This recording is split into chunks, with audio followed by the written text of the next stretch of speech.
Hello, viewers. Thank you for joining us for another edition of the Automation Diaries. Today, I'm in conversation with a very good friend of mine and an authority on the subject of automation, Pascal Bornet. He's a recognized global expert and a pioneer in the field of intelligent automation. So we've got the best today in the industry to speak to us. Just a little bit more about Pascal since I've known him. He's a senior executive with 20 years of experience in the industry in digital transformation, and he has founded and led AI and automation practices in some of the world's best organizations, namely at McKinsey and at Ernst& Young. Today we're going to be talking to Pascal in his new avatar as an author of the first reference book on this topic, Intelligent Automation. Through the book, in fact, helps us understand how to harvest artificial intelligence to boost business and make our world a more human and a better place to work in. The book has already reached the top bestseller in less than 30 days. So I would highly encourage all of you who are watching this podcast to go and grab your copy right away, because it's a book that you really need to have if you are in the area of automation. The book has already been acclaimed heavily by Gartner, and it calls it the essential reading. Horses for Sources, which is the analyst group largely in the automation space, talks about it as a masterful insight. This book is more than relevant than ever. And Forrester says the book needed to be written. It was high time that we had a book like this today in the industry. So without much ado, let's listen to Pascal himself, the guru, I would say, in this field of hyper automation. Hi, Pascal. Hello, Uday. Thanks for having me today. Yeah. I'm not a guru. I'm just a passionate guy. That's it. Very passionate. Yeah, Our that's world very intelligent. yes, we all consider you as a guru. There's a lot that we've all learned, including myself in the industry, and certainly this book is going to teach us a lot more on how we can really implement automation in our organizations.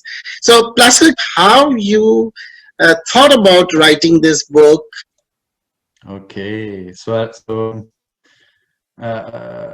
first of all, this book has been written not only by myself but also by my two co-authors, Jochen Wiers, who's a doctor at NUS University based in Singapore, and professor in marketing, and Jan Barkin, very well recognized, successful entrepreneur who created Sony Ventures a few years ago. So the reason why we wrote this book is because we really thought the primary purpose of this book is to share our passion, basically. Share our passion for this new concept that we call intelligent automation, and that we strongly believe can improve our world significantly. With this book, we would like to inform, inspire, educate more people on the power of AI.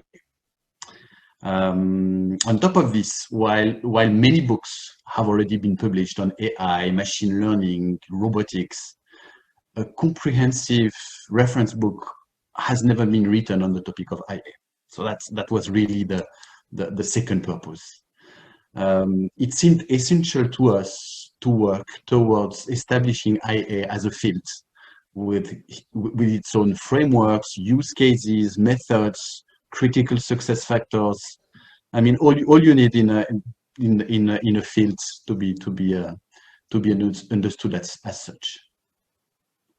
You know, Pascal, in the industry today, there are so many different descriptions and definitions of automation, what it encompasses. Yes. What is intelligent automation, and why has the use of intelligent automation been expanding so rapidly? Yes. So that's true. And we've been we've heard about different concepts, different names, um, and we as the authors of the book, we also didn't want to give our own vision, sole vision of what it is. So what we did is we went through a survey across finally 200 IA experts in the world, and we collected their views on that. Okay, and so really what we show in the book, definition of what is IA, is not only what we think, but also what 200 other IA experts think. And here what it is. Intelligent automation, we call it also hyper automation. We can call it also cognitive automation. It is one of the most recent trends in the field of artificial intelligence. So we define it as a combination of methods and technologies involving people, organizations, machine learning, low-code platforms, RPA, and much more. And the aim of this combination is at automating end-to-end processes, business processes, performed in a computerized environment. And basically, it helps to deliver business outcomes on behalf of the employees. So for example, IA can help automate most of the work activities in procure to pay, for example, end-to-end process. From the selection of vendors to sending them orders, to receiving and processing their invoices, up to the payment of those vendors. Okay, and doing all this will involve different technologies. Selection of vendors could be done through machine learning. Sending of orders could be done through a local platform or RPA. The reception and processing of invoices will be done using natural language processing and computer vision, and the payment of those vendors could be automatically done using RPA. IA effectively creates a software-based digital workforce that enables synergies by working hand in hand with the human workforce. So as a result, IA increases process speed, reduces costs, eliminates errors, enhances compliance, and ultimately it improves employee and customer satisfaction and boosts revenues. So that's in a nutshell what we understand by intelligent automation. By implementing IA at scale, it can generate massive efficiency, and the gains can range anywhere from 20% to 60%. This is phenomenal. Can you just share a little bit more and go a little deeper into from where will this productivity come? And what will be your advice for those organizations that yet have not embarked or thought about or on the edge of thinking of automation? Great question. Great question. Um, IA has been coined only 3 years ago, officially by IEEE, so in 2017. Um, Even though it's been coined very recently, its applications have started to spread incredibly quickly in the business world. Okay, it's been adopted by more than 50% of the companies in the world already. Okay, this is through Deloitte. Um, and it includes, I mean, all the companies you can think of, the big names, ADP, JP Morgan, ANZ Bank, Netflix, Unilever, any large company in the world has already started, small or big, their transformation in AI.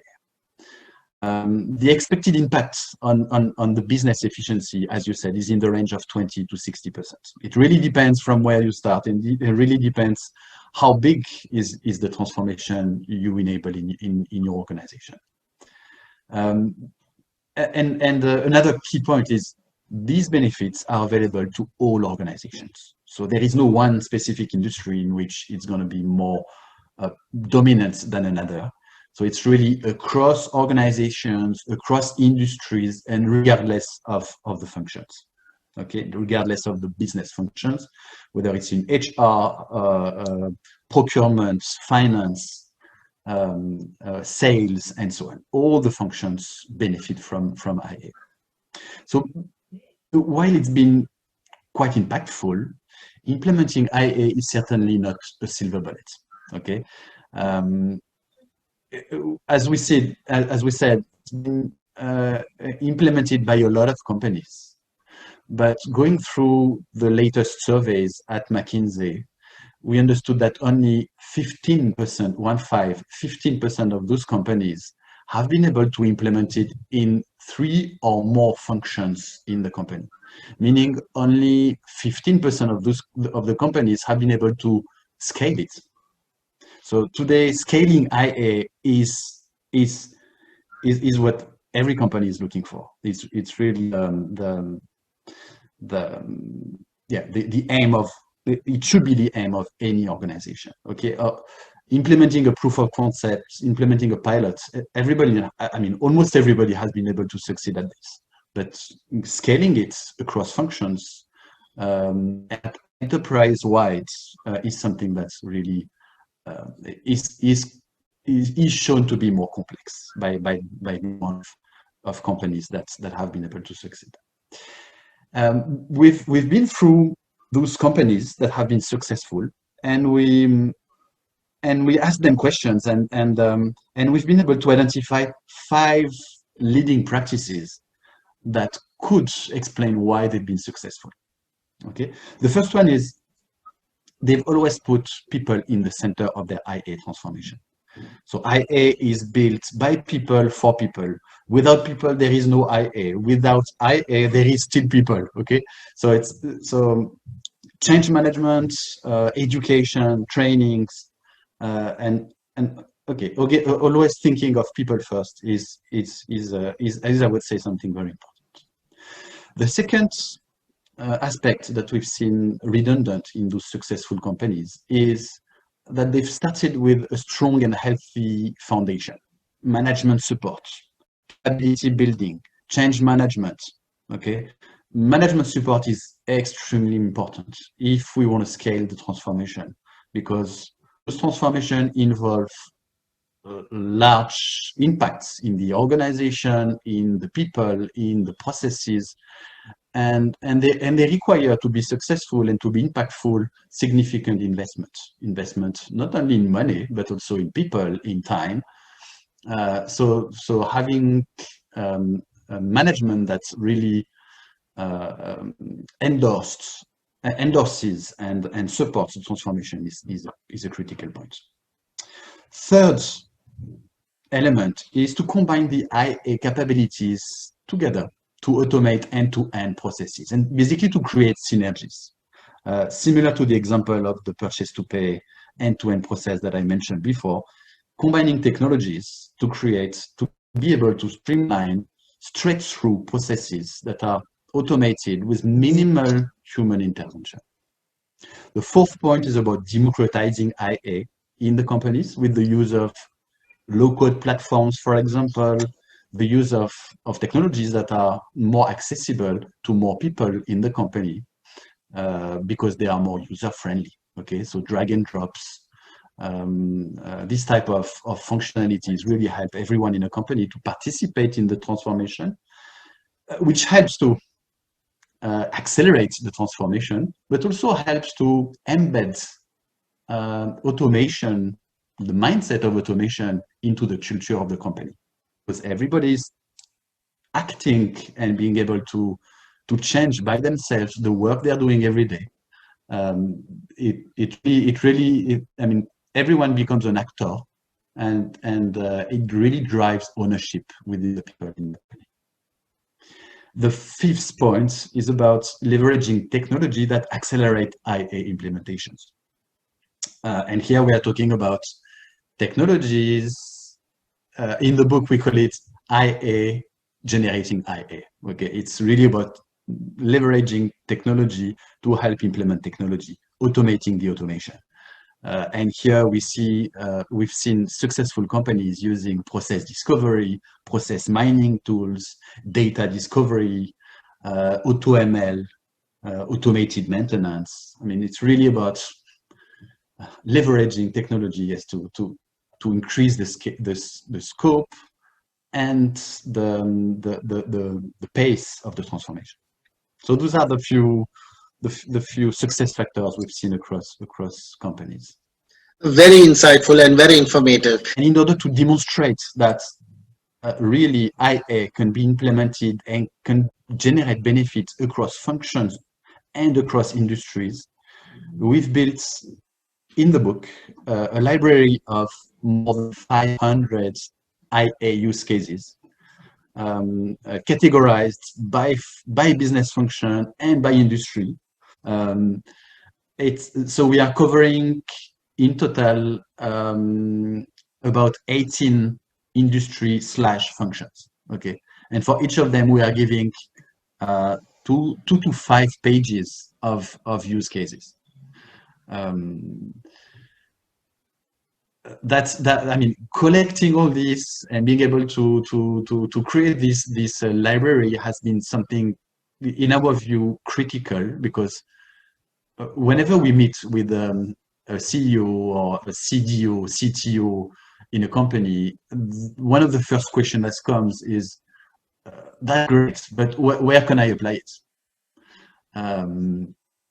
So the answer would be just giving this library and being able to have them go through it and discuss with their business people to understand what is actually possible to be done and what can leverage, what can generate the highest benefits. Right.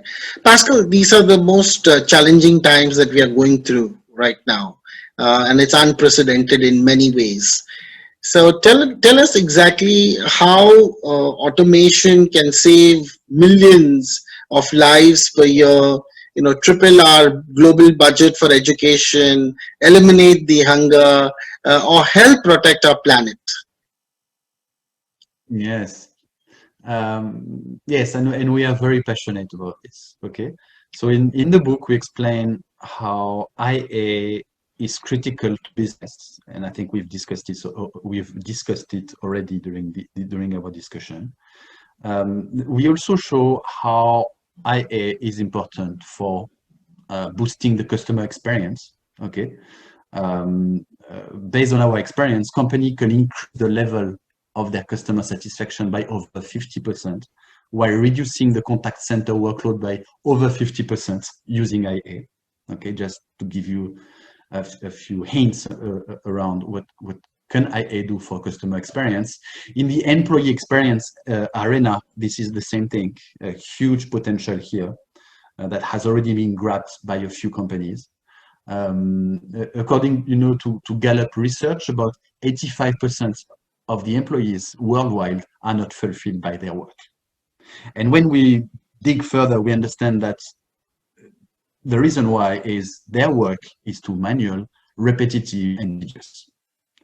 And IA solves a large part of this issue by freeing up the people, freeing up those employees from repetitive transactional tasks, example, keying in invoices in an accounting software. And it helps to focus those people on more value add and more exciting tasks. Okay, for example, the one that involve insight or creativity. And on top of that, it helps to change those people into superhumans, to change us into superhumans, enabling us, for example, to generate insights from millions of data in just a few seconds. So, for example, identifying a tumor on an X-ray in just a few seconds. Now, specifically to your question, saving lives. We've been able to demonstrate in the book that IA has the potential to save more than 10 million lives per year. And where we see that IA has a strong role is especially supporting clinical trials. So basically helping to identify and design new drugs. It's also in disease diagnosis, so helping to understand what the people have, and that's the first step to solve it, and avoiding medical errors. So We showcase in the book the impact of medical errors, and that's, you can believe me, impressive.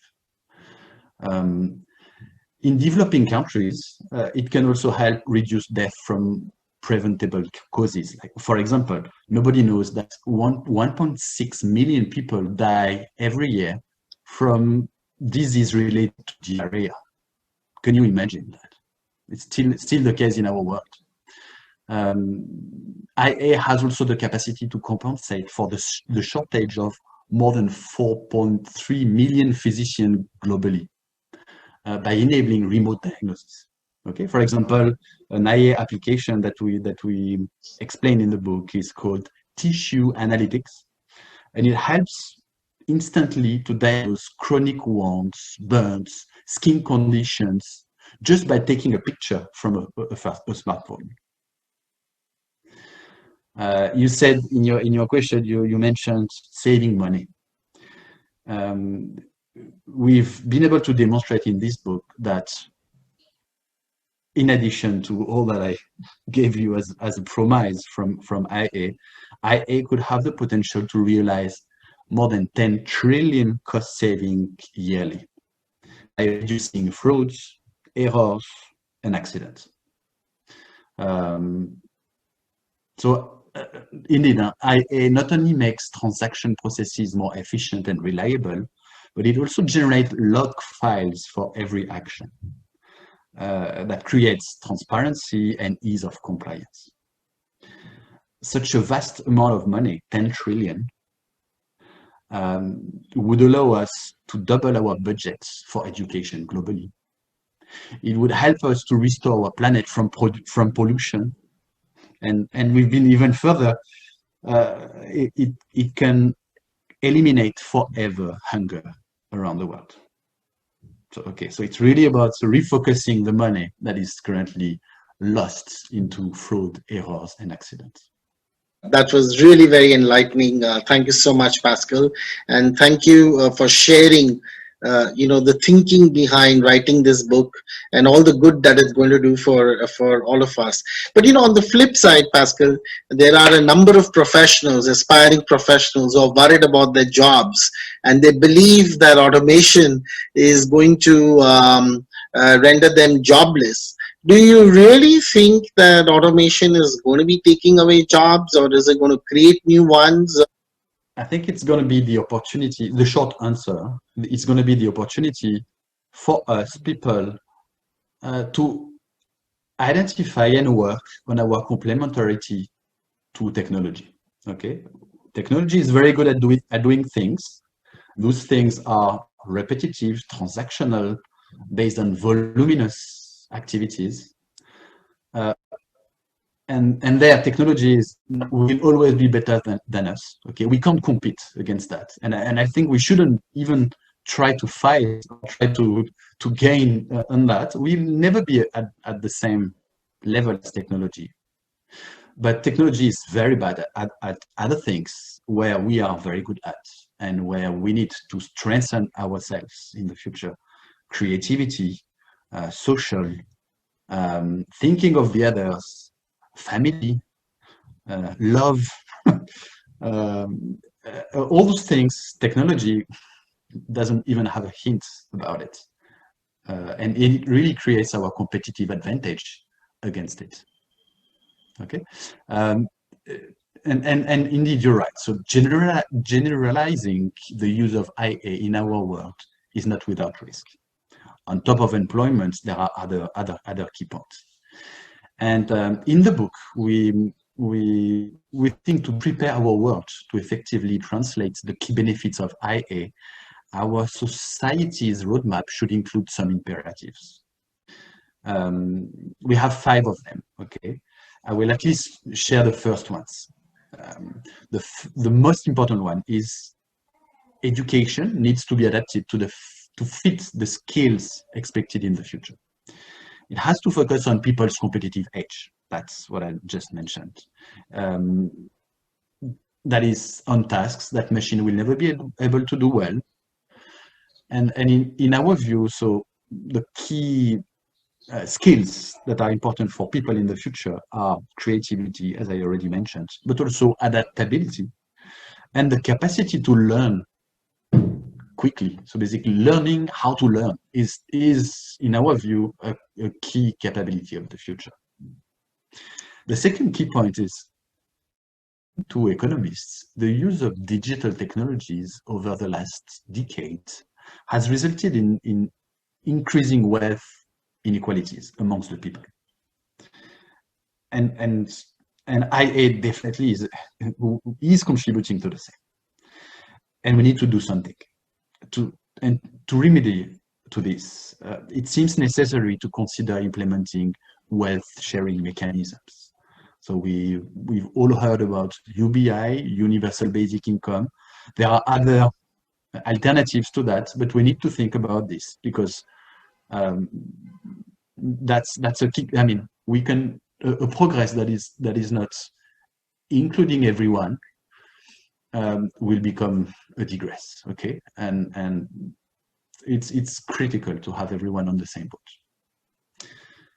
On top of those two points, IA's impact on employment needs to be monitored very closely. Okay, similarly to the previous industrial revolutions, an optimistic scenario holds that IA will enable to create more jobs than we have today. This happened already. Okay, it happened during the last three industrial revolutions. But on the other side, conversely, a pessimistic scenario suggests that due to the fast pace and to the specifics of this new revolution that involves not motor and physical automation, but the automation of intelligence, this time might be different. And IA might reduce the number of jobs available. So in the book, we explain those two scenarios. But we most importantly explain that while we think the actual scenario will be likely a hybrid, so basically in the middle of those two extreme scenarios, we think it's extremely important to mitigate the risks right now. And how to do that? It's about getting prepared to deal with both scenarios. And we owe this to our children, basically. We don't want in 20 years' time to say, we thought about those two extreme scenarios, but we didn't do anything because we didn't think it would happen. If we know that those scenarios can potentially happen, we need to do something right now, today. And we need to consider those two extremes. What would be your parting words to all the viewers today? I think I would only say one word, which is passion. And I think if we want to succeed in what we do, we need to be passionate by what we do, and maybe to try to get a maximum of the youngest people join us in this community, in this IA community. Please join us, and because we are changing our world. We are changing the way people work. We are changing the way we heal people. We are changing the way we are educating people. Think beyond just the automation of simple tasks, but really think of the big picture and all that using technology can bring to our world, and using IA will bring to our world. Thank you very much, Pascal, for giving us your time today, for sharing your views. Very insightful, extremely informative, and I'm sure it's going to benefit many. Please go and grab your copy right away, because there are hundreds of cases there. There are hundreds of expert views, and there is a lot that you will gain from this book. So please go and get your copy right away. Thank you, Pascal. Thank you very much for spending time with us today. Thank you. Thank you, Uday. Thanks for the invitation. Excellent. Thank you. Thank you, Uday. Yeah, thank you. Talk to you soon.